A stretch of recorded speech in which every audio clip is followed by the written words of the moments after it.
Hyped. We're hyped. It's a fucking simp. We're fucking hyped. Simping's a good thing. It is. I never said it was a bad thing. No. What's going on, everyone? Welcome to the third episode of Football Discuss. Football Discuss is back. We're back from a little unplanned intermission. Mm-hmm. Obviously, no one's COVID proof. Mm-hmm. And certainly not us. Luckily, we didn't actually. No staff from Football Discuss actually contracted the virus, but we did have a scare. We had a scare with myself. Yep. Did have to get the old swab up the nose. Yeah, not great. Did touch my eyeball. I think I've been violated. Did you cry? Yeah, I know. To put it lightly, yeah, I did cry. Shed a few tears. It's emotional. But, it's emotional. We are safe. We are here. We are maintaining the social distancing norms. Kind of. Not really. Stay away from me. Don't breathe in my direction. She'll be right. She'll be right. But anyway, moving on to what we're here for. Football. Mm-hmm. We have pretty much gone to the business end of the Euros. It's definitely the business end. We missed out on a lot since our last episode. We missed out on a couple of knockout games, which were actually really kind of fun games, to be honest. Yeah, we say couple knockout games. We missed all the knockout games. All of the knockout games. There's not one that we covered. I believe the last time we were on here, we were just getting into the round of 16. Look, coverage or not, knockout games were played. But if you were actually following our Instagram, we were making regular updates on our story. Yeah, so definitely follow the Instagram. Yeah. At footballdiscuss_. Mm-hmm. And that way, you're actually not missing out on anything. You're actually not missing out on anything.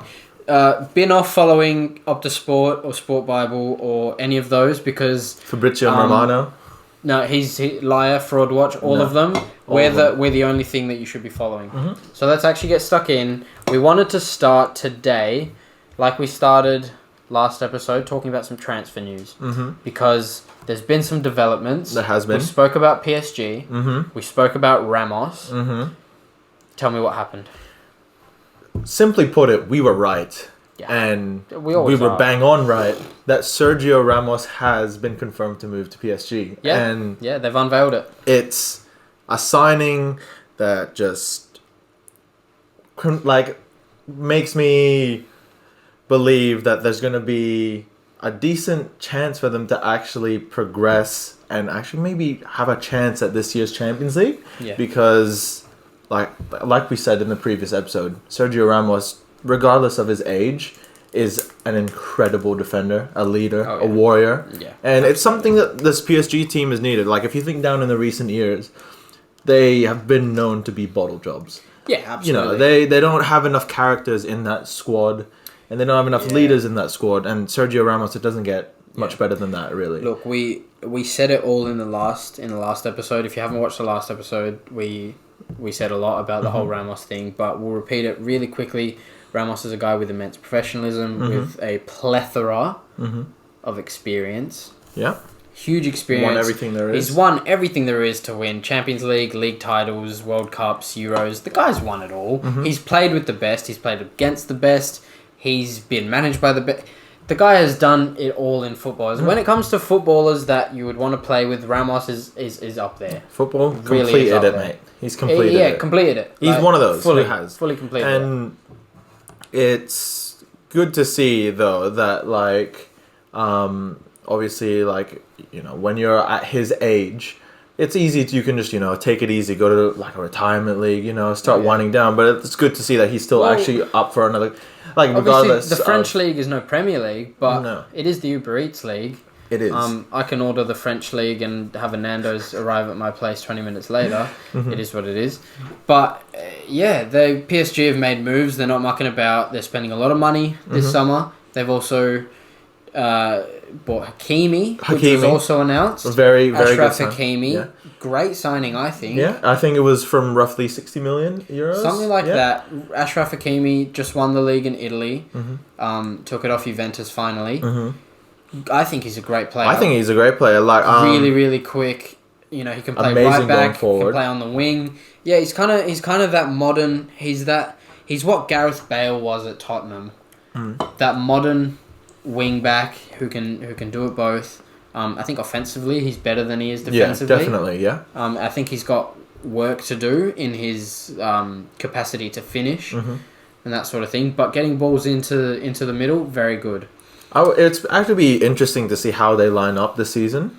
I would like to see PSG go with the 3 at the back, or like 5 at the back with wing backs, because that's what Hakimi's used to, and I think Bernat is actually a good player on the opposite side. Yeah. To be playing that role as well. They've got Bakker as well, and from what I've seen in Bakker's gameplay, the guy is qualified. He's quite good. He can whip a ball in, and I think with Mauro Icardi actually getting back into game time and stuff, you want as many balls in the penalty area as you can have, really. Yeah. But they've also signed Wijnaldum. We also touched on that. Yeah, we aren't too sold on the Wijnaldum whole thing. Wijnaldum's had a great Euros. Yeah. He was had a good in Euros, an average Dutch team. He played very well, captaining the side. So I think PSG with Wijnaldum, Verratti, and Neymar in the middle are a strong team. Yeah, and we can't forget Mbappe as well, regardless of the poor Euros he's had. Oh, he's had a shaky Euros, he's had a stinker.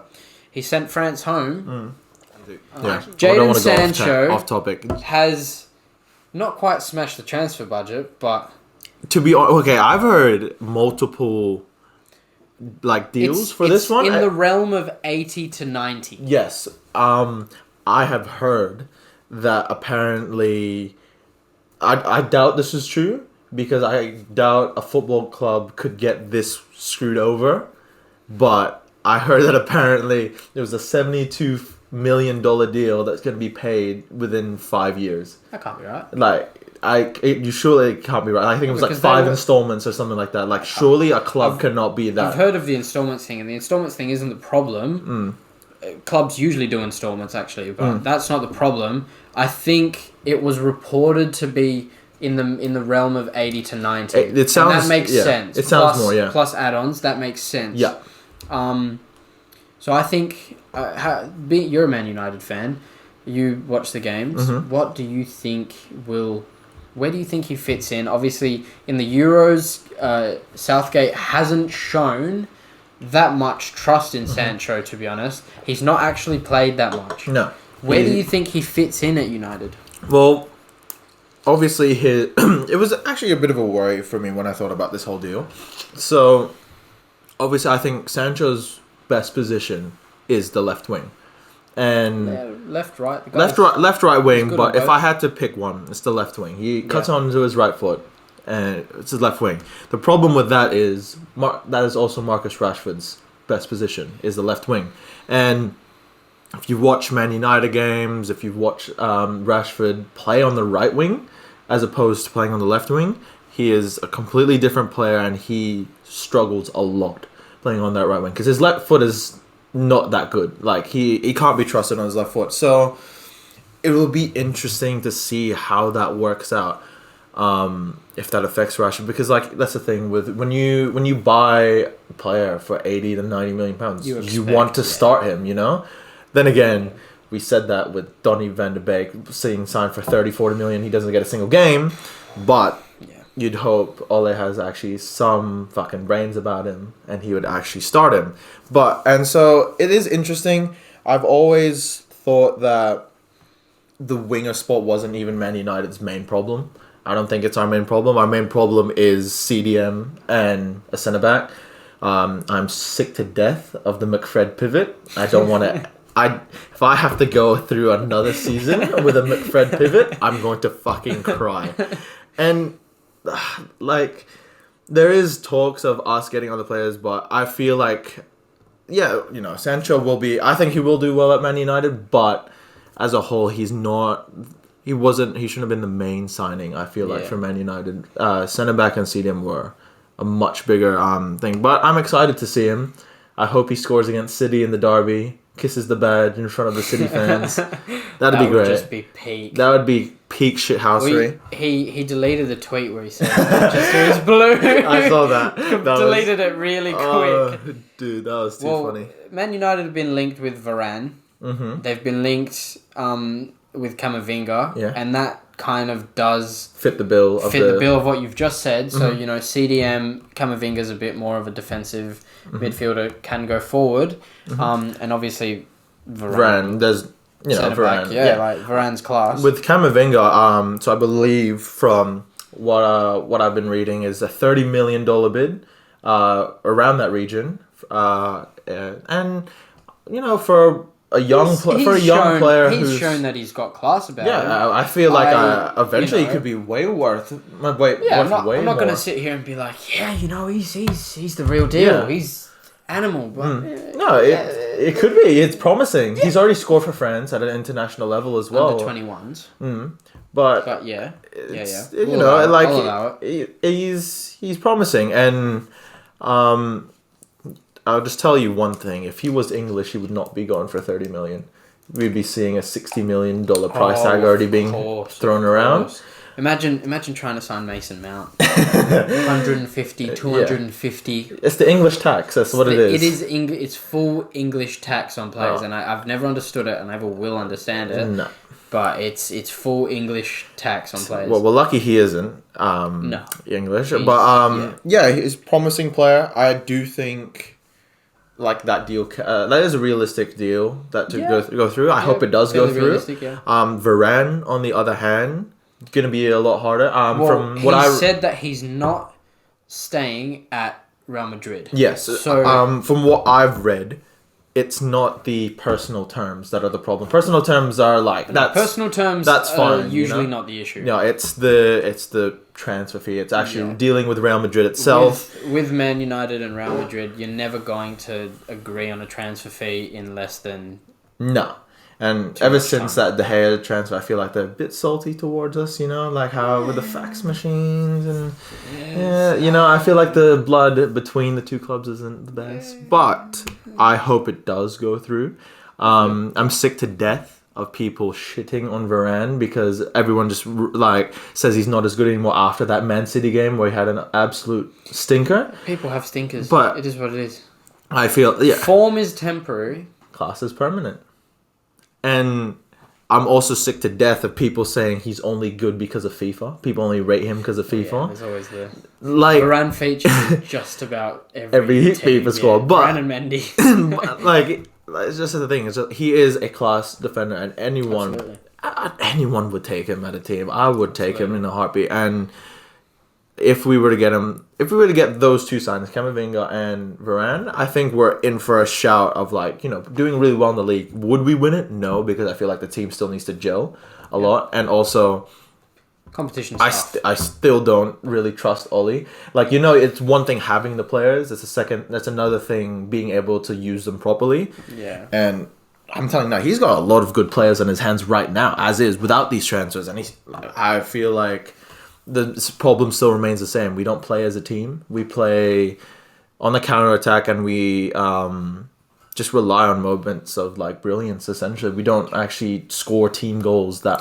often, There's been a lack of the attitude at United, I feel like, for the past few seasons has been problematic. The next thing we should talk about, that is more so to do with your club, where we're going over to La Liga. Going over to La Liga.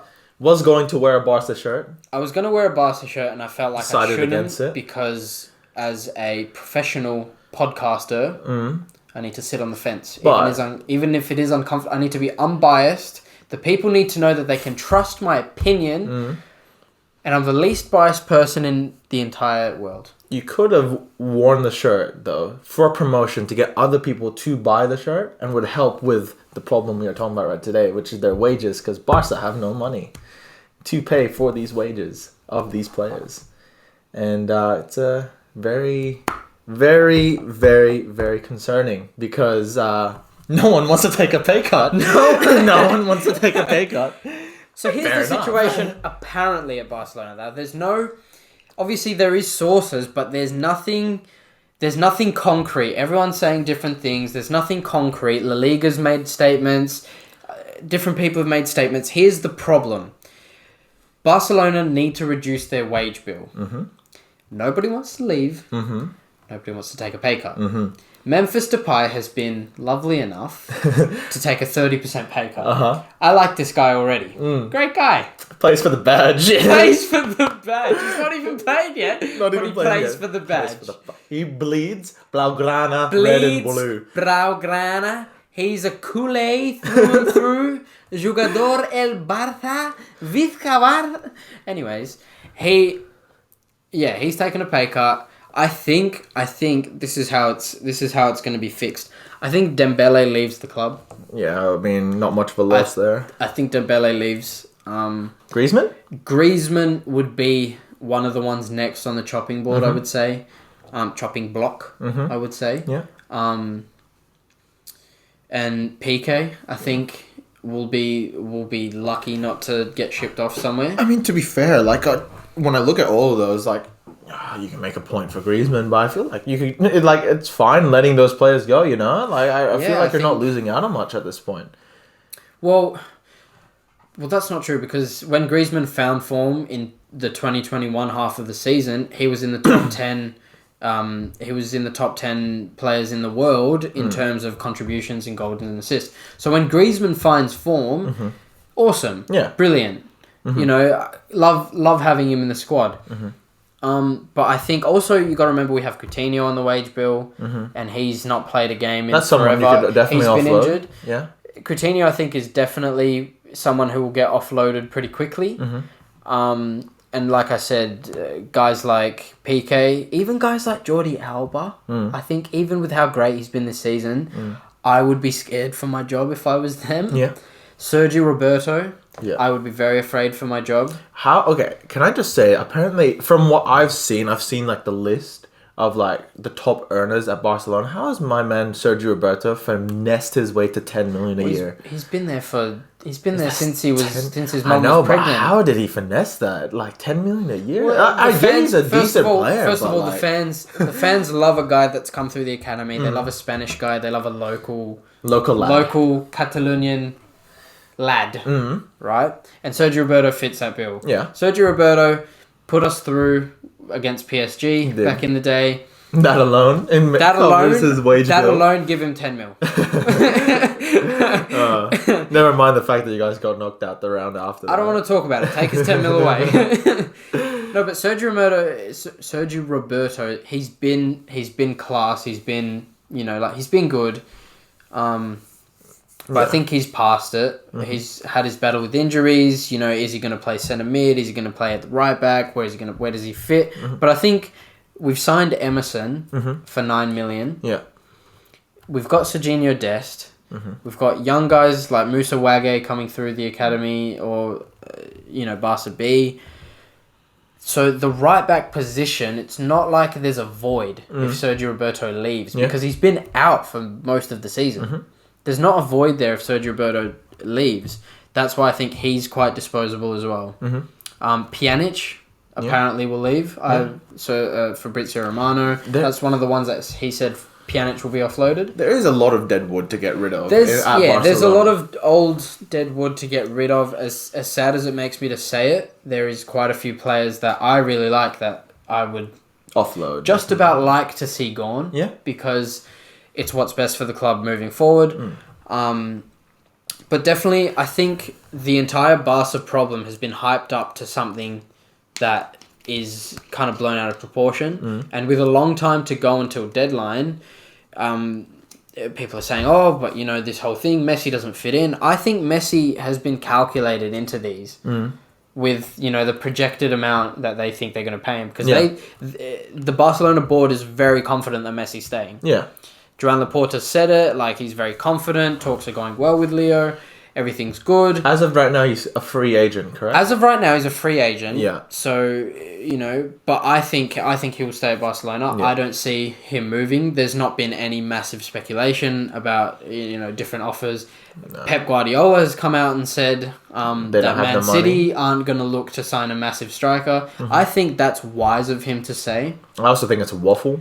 Because I feel like they do have the money. Could be I think waffle, it's a load of shit. I think it's a good thing to say because if people understand that guys like Erling Haaland aren't going to be hauled away from Dortmund for 180 million, it's like if I'm a club wanting to sign Haaland, I'm thinking, okay, let's wait another season, two seasons, I think, and because I believe a release clause kicks in pretty soon. Yeah, his 80 million, I think, release 80 million-ish release clause kicks in pretty soon, and I think you don't want to spend 180 for a guy that's not unproven, a season and a half, but he's been proven for not long enough. I would say it's not like even Mbappe, it proven more than him a lot. Will he probably still continue on that same vein of form? Probably, sure. Absolutely. But I wouldn't pay 180 million euros. No chance. Not when you can get him for way less than that. In a year, price drops. No, exactly, and I think they're more focused, from all the news we've been reading, on Kane, which I think is more of a realistic striker for them to buy. Definitely realistic. Grealish is realistic for them. Yeah. Not a striker, but I think Grealish is a great option for them. Yeah. Because long term, Grealish, I think, first of all, is a great player right now. Yeah. I cannot sing Jack Grealish's praises enough. Mm-hmm. But I think, obviously, moving forward, Sterling is not the future of Man City. Mm-hmm. Grealish, I think, on the left, in that position that he does really, really well, given a kind of creative... And I think with Pep Guardiola, someone like that can grow. Yeah, definitely. We've seen Phil Foden flourish under Pep. I think Grealish would have the same impact. You'd see like a Phil Foden, Grealish, Kane front three, English front three. Nuts. I mean, it's not really clicked in the Euros, but with Guardiola, it's not that it's not clicked. I think they've just not. Well, Grealish hasn't played that much, and when Grealish plays, Kane scores. Great. Yeah, he does great. When Grealish plays, Kane scores. So I think that's a good segue to go into talking about Euros. The Euros. Yeah. I think we should talk about the quarterfinals for just a minute, and then the semi-finals, and obviously looking to the finals.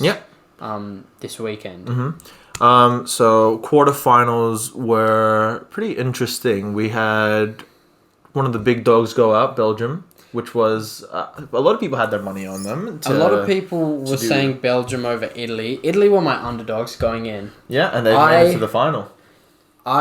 I thought this was going to be a close game, and I didn't want to say who wins this because I thought it was going to be very close. Mm-hmm. Italy, I think, not marched over Belgium. No, definitely not. Not marched, but Italy showed that they were here to play. They showed that they were here for real. I think they made it look comfortable enough. Yeah. They did take a 2-0 lead, and then Lukaku pulled one back, but they never looked.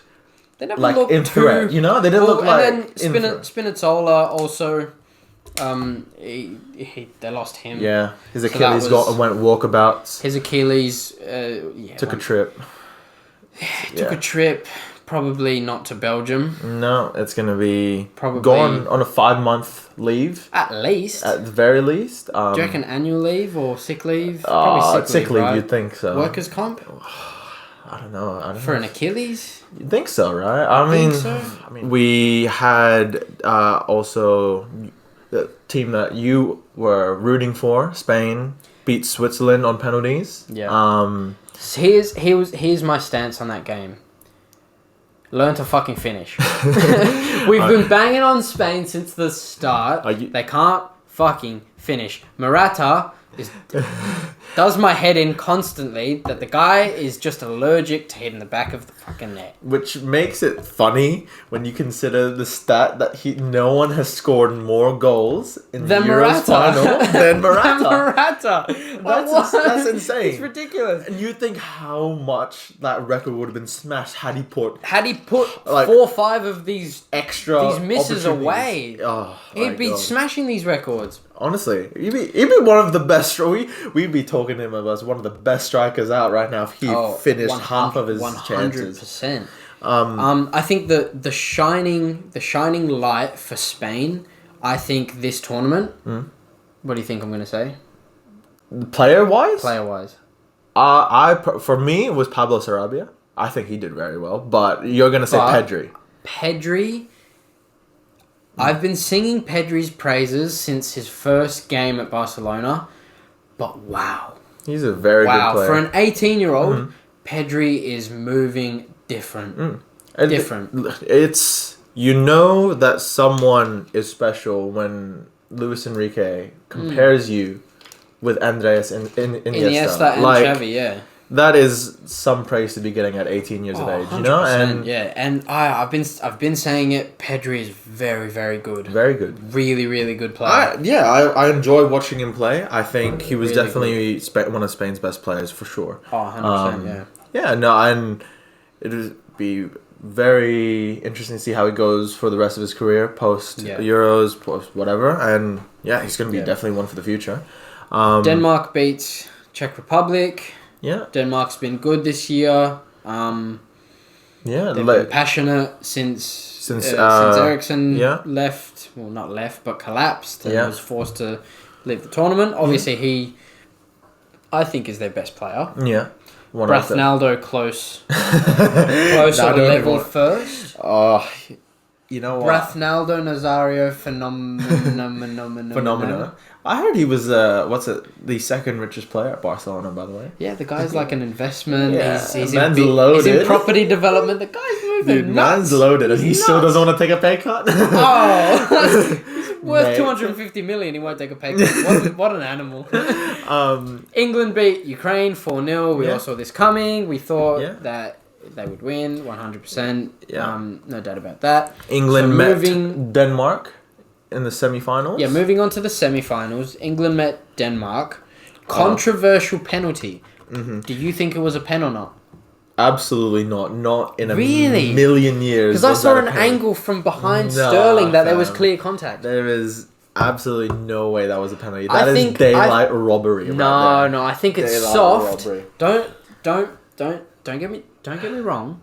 Sterling's known for it. He knows what he's doing, man. 100%. But it's the rules. That's the rules of the game. If you get touched and your movement is disturbed, then it's a penalty, right? If I flick you on the arm and you go down, it's a penalty. I've made illegal contact. That is the game. That is the rules.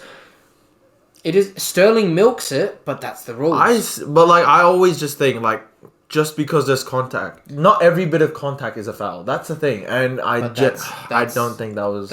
If it's not given, people are howling. If it's given, people are howling. It just depends where you sit on the "it's coming home" wagon. It's not even making their backyard, let alone home. It's not coming anywhere near home. Rome. It's gone Rome. It's gone Rome. It's coming Rome. Speaking of Rome beat Spain. Italy on penalties. Beat Spain, yeah, but they're Rome now. Sure. No. For the sake of the joke. They did beat Italy, Spain. yeah. They get past Spain. I thought Spain played really, really well that game. Italy, they bullied the session. For the most part, they bullied Italy. Yeah. Morata and friends. I think Oyarzabal. Mm-hmm. If he doesn't play and Morata plays, I think the game is different. Mm-hmm. Because he missed a screamer. Dani Olmo missed a screamer. Mm-hmm. So I think... Dani Olmo also sent the fucking ball into orbit from his penalty as well. Yeah, he sent the ball. I think they're still looking for it. It's coming down. NASA found it somewhere near the moon, yeah. That's the funny part though, right? Is the fact that... Olmo fucking skied it, but all the talk is still Morata missing his penalty. That's what I love. Because it's Morata. Because it's Morata, just because it's him. The guy can't catch a break. And, can't finish either. Clearly hasn't been... He did score as well. He scored a goal. we did say in our last episode, if he needed help with finishing, our DMs were open. And Morata didn't DM us. He didn't DM us. And it shows, because you missed your penalty. Exactly. Have I ever missed a penalty? No. Have you ever missed a penalty? No. Absolutely not. No. Not even a Rabona effort. What? No, I never did a Rabona. Ryan's never missed a Rabona penalty. No, never done a Bruno Fernandes penalty and missed one of those either. Never. No, I couldn't recall. Bins. It was bins for both. Top left, top right kind of ordeal. That's how I remember it. Perfect penalty, really. Yeah. Power, precision. Anyways, moving on. So... Yeah. It's just funny because Morata really is just... someone can have a really good game and a shit game in one. I don't know how... I said it in the first podcast. I said it in the second one. He gets himself in all the best positions. He'll dribble. He'll pass. He'll move. He'll do everything perfectly. But as soon as he sees the goal, it's not happening. It's no bueno. He's allergic to scoring. He's allergic, except for when he does. When he scores, it's fine. Yeah. When he scores, it's 1 in 70 chances. 1 in 70 chances go in. Let's talk about England, because I think most of the people in 1 Australia, 2 England, and 3 social media are, if not backing England seriously, backing England for the shithousery that will ensue if it comes home. Yeah, but I'm very confident that it won't come home. I think, I was having thoughts about it, but that Denmark game, I think, really reassures me that it's not coming home, just for the sheer fact that, when you really think about it, like, they won through a controversial penalty that was also a rebound. He didn't actually score the penalty, it was a rebound. And Schmeichel got a little laser pointed in his a little eye. laser, which England actually have been fined for. Yeah, they've been charged for it. And also, which I think is tough, because it's got nothing to do with the it's English team. it's not like they can't afford it, realistically. No, that's not the problem, but I think the value of it is tough, because the team itself has not done anything wrong. Yeah. They also with that, their other goal was an own goal as well. Like, they weren't really convincing. The finish was coming from Sterling. I wasn't convinced with their performance. And I think Italy are not 10 times, but they're definitely a way better team than Denmark is. So if Denmark was causing England that many problems, I feel like Italy This is my take on Italy.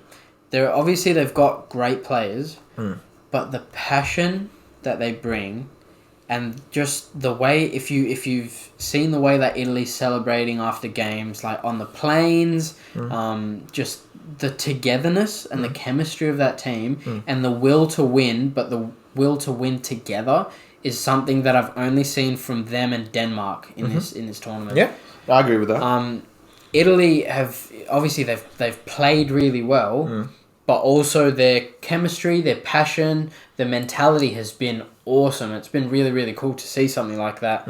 And I think just off that alone, being a knockout game, being the pressure, a lot of the guys playing in this game have never seen a final. I think Chiellini, Bonucci, just about the only guys that have seen a Euro or World Cup final. Oh yeah, anything on international level, International level. Yeah. But I think Italy just have the desire to win it. Yeah. Whereas I'm not saying England doesn't, but we haven't seen it. Like, the Italians are passionate. They're passionate. On top of that as well, I feel there is also a lot of pressure from English media on this England team. 100%. To but bring it's it not home, just English media. I think it's media media in general. Yeah. If you go on any sports page, if you go half of the pictures getting posted by any social media account, the comments, it's coming home. It's coming home. It's coming home. Gareth Southgate, there's songs being written about him, there's chants. Oh god. He's been cropped onto Drake albums. It's really, for them, the fans are just absolutely putting the pressure on. Yeah. I think it's cool to see, but it's also rough for the team playing. I don't think that England have what it takes to beat Italy, just on the sheer fact that from that reason, there's a lot of pressure on them, but also just because it's like just an England thing to do. I feel like they'll just bottle it. It's like an England, I don't know. It's just an England thing to do. So what do you think your prediction for score? I'm going to go 2-1 Italy after extra time. Ooh. Yeah, that's what I'm going to go with. 2-1. England will take the lead. You reckon? But Italy will come back. Yeah. It'll be similar to the whole Croatia-England World Cup ordeal, Get their hopes up a bit with that Kieran Trippier free kick, take the lead. Looks like it's coming home, and then Beckham vibes. And then it's just gonna go downhill from then. That's my prediction. What about you? It's tough. It is tough. It's tough. I think I either agree with you wholeheartedly. England lead. England get their hopes up. Italy bounce back. Because I think with England, what can happen is with all the young players, they get ahead of themselves. You know, they're asked to defend. You know, you got a nice attack going. You don't defend as hard as you should. Italy take advantage with the class that they've clearly got. You got Insigne on the left, Chiesa on the right. They've shown that you give them a meter of space, not even. It's going bins. Yeah. So I think I either agree with you wholeheartedly, 2-1 in extra time, or it's going to penalties 1-1. And who wins in penalties? Oh, Italy. Italy? Just Chiellini's mind games are on a different level. But see, it was weird because I wanted to see a good penalty shootout. I wanted to see it go all the way. But as soon as I saw Chiellini approach Alba like that, I was thinking, oh my god, this man knows what's up. This man's built different. That was class. This guy gets it. He knows what's up. It's all in here. Also, on top of that, England have been known to bottle like penalty shootouts. They're not historically good at penalty shootouts. Well, we've seen Harry Kane has just missed a penalty. Exactly. And Donnarumma arguably is a better keeper than Schmeichel. Pickford though is levels in penalty shootouts. He is very good. Yeah. I remember was it the Colombian against Colombia? Yeah, in the World Cup, he saved 2. Yeah. Yeah. But Donnarumma did also save 2 against Spain as well. Donnarumma played well in the penalty shootout. Yeah, so it'll be interesting. He's a huge guy. Yeah, it'll be very interesting if it goes to penalties. I still think Italy will come through, but then again, that's the whole thing with penalties is that anyone can win in penalties. Yeah. So that'll be interesting to see. I swear to God, if there's any more lasers being pointed at Donnarumma's noggin, I'm gonna go and lose my shit. Oh yeah, apparently English fans might boo the Italian national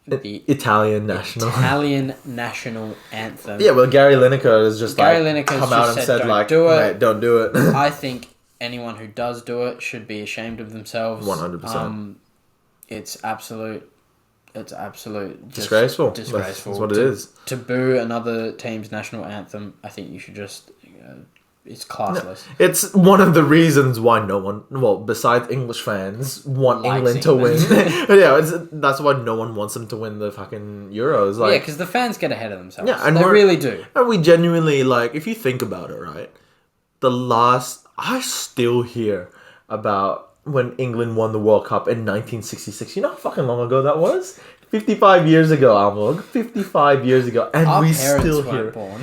They weren't, and we still hear about it. Oh, man. And you still will hear about it. And exactly. And the fucking scenes, if they win the Euros, we're not going to hear it for another, 55 years. And I just want to hear it. I don't want to hear it. I'm fucking sick of it, okay? And I really hope it doesn't come home. I don't think it will. I'm very confident in Italy. Yeah, they've got good characters in there, and they've got good mentality. Great manager as well. Definitely. It'll be tough for them because with the way England are set up, if you go 1-0 down, because they've got Declan Rice and Calvin Phillips in front of the back four, so they're really solid in that midfield. Very defensive minded. It's like, if you think about it, it's like a McFred pivot but better because McFred pivot is shit. It's essentially that, but I'm going on about this McFred pivot because it's fucking dog shit. Basically, it's hard if they go 1-0 down against England. It's very hard to break that down because they'll just sit on that. So yeah, but I do think Italy have the quality to do it, and they will do it because they'll take, like I said, England will take the lead. Italy will come back. I just want everyone to close their eyes and just imagine the following. Yeah. England win the Euros. Every English fan under the age of 35 who is a male now has bleach blonde hair, slicked forward. Oh no. With a little the bowl cut with the little bowl movements across the front. It's not a good picture. No. The Spanish birds that usually get the English dons coming through for Yeah. holidays, they're gonna have a dry season. No, very dry season. Yeah. Because no one wants that. No. Except drier than the fucking Sahara right there. Yeah. Yeah, that'd be a sight to see. But it's a sight that's not going to be seen because they're not winning it. No, I don't think They're so. not winning it. No, Yeah, it's coming Rome.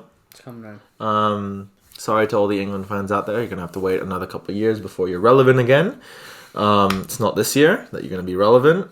Enjoy it while you can. Yeah, you heard it here first. I'm going to get absolutely fucking abused if they win it. But you know, it is what it is. This is what we get paid to do. We don't get paid at all, actually. No one pays Not us. yet. No. Still waiting on... Still waiting on the Red Bull finances to come through. I don't think... Red Bull- after our last episode, I don't know if we'll be getting that. I had DMs from Red Bull representatives saying, please get rid of Ryan. He's moved the cans. He's dropped our stock price. We're in the mud. We need Ryan off the podcast. And obviously, I'm a valued member here, so that's not happening. So we are looking in other If anyone would like to replace Ryan on the podcast, DM us. Us? This is an us now, so I'm still here. DM me. That's a sour move.